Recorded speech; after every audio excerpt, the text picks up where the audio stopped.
We are back investigating whether or not cold medicine like this could have led Matthew Phelps to unconsciously stab his wife 123 times while she was sleeping. Joining us now is psychiatrist Dr. Judith Joseph. She has studied the effects of medications on criminal behavior. She has worked with some of the most lethal criminals at Rikers. It's a pretty tough place. So when you hear a case like this, where do your instincts take you?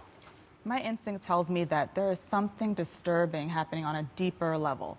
This was a horrific crime. These things don't just happen. So I agree with you, Dr. Laura. As a psychiatrist, do you think it's possible, I'm not saying if it happened, is it possible that an overdose of a cold medicine available over the counter could lead to a psychotic break? Absolutely. People may be shocked by that answer.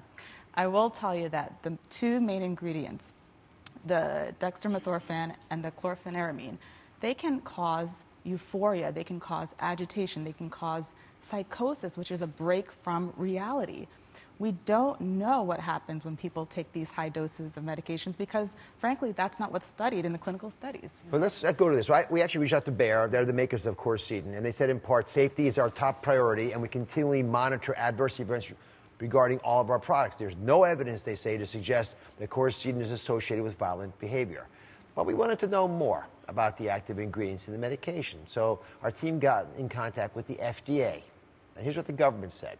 They're unaware of any data that suggests use of Quercetin or any other OTC medication can cause psychosis or violent behavior. But they also wanted to remind consumers to only take medication according to labeled instructions. This is important to understand. It is. I get that if you take it in the right dose, you're okay. But what do you have to say about the possibility of a higher dose? Does the government really know? Is it possible for a drug company to ever figure out what a crazy high dose, not indicated, would do to people? It's an excellent point, Dr. Oz. I will tell you that I'm also a researcher. And the clinical studies done for this medication in particular and the ingredients show that they've only looked at the doses you're supposed to take. And can I Please. take a look at that? So I'm also a child psychiatrist, and on the street, teenagers are calling this Skittles. When you look at it, it looks like candy. And it's actually called the poor man's PCP. This is. It is. So when you're taking this medication at high doses, sometimes people in one sitting will take the amount for an entire week.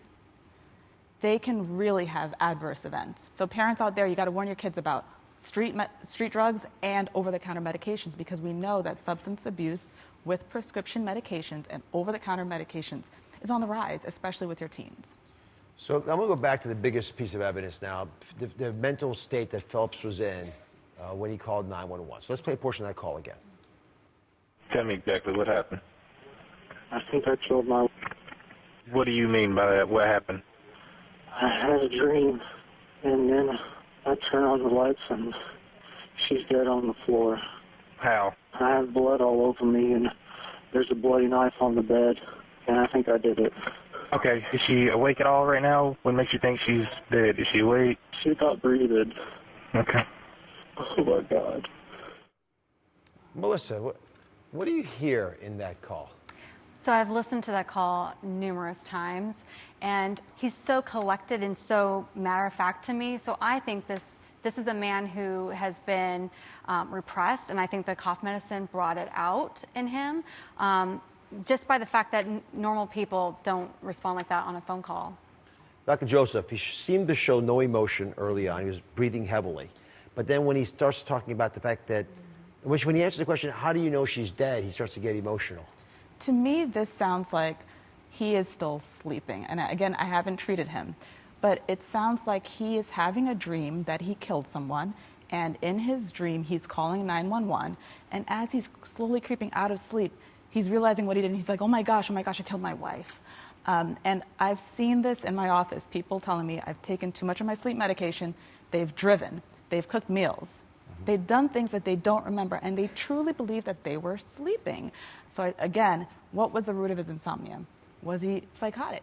Right. Was he depressed? Was he stressed? Were there problems in the marriage?